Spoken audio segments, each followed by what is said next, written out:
When the process fails, how ready is the organization for that failure to happen?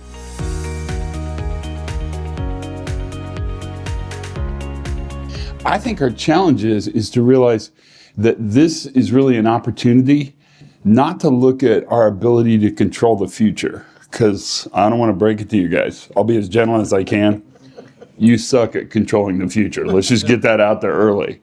What it does do, though, is really put the onus on creating the capacity to actually manage uncertainty as an organization. Really, you're seeing kind of a new definition of leadership emerge. And it's pretty interesting. We can't control what happens, but we can certainly position the organization so that we're ready for whatever takes place. Oil sands in Canada was going to go from 1,000 employees on Friday to 15,000 employees the following Monday. So over a weekend, they were going to add 14,000 employees. And it was going to be a big deal. And they were ready for it. They built houses and dining rooms and bought more trucks. I mean, they were ready for it logistically. Before that transition happened, the CEO of that company, a great guy, he had a meeting with his senior leadership team, and he brought them together and he says, we're about to add 15,000 people to the job site. We're going to have an accident. Something bad's going to happen. Don't know what it's going to be, but it's going to be bad. When it happens, how are we going to respond? Let's talk about it before it happens. Let's talk about it in a safe place, and let's talk about it in a place where we can rehearse.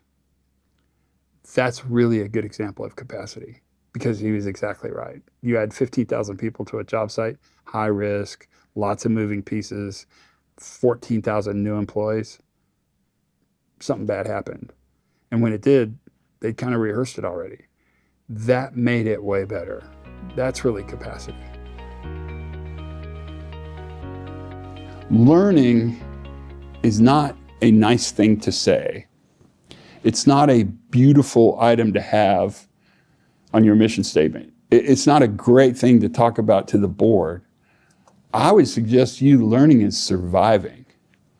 And that if you're not learning, if you're not consciously out there learning, if you're not asking what's happening when nothing bad's happening, you're doing it wrong, and you're damn lucky.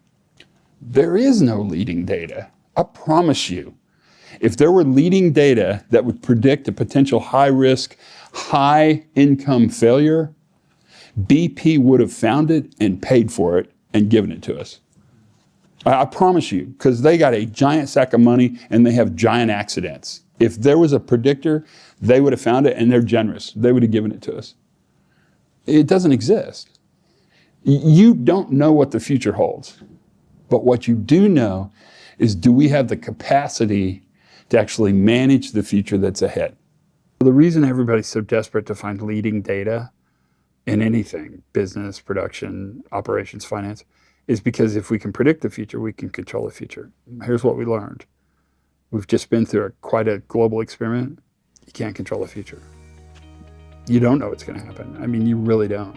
And things that never happen all the time. So, got to be ready. Got to have enough capacity to flex and bend without snapping and breaking.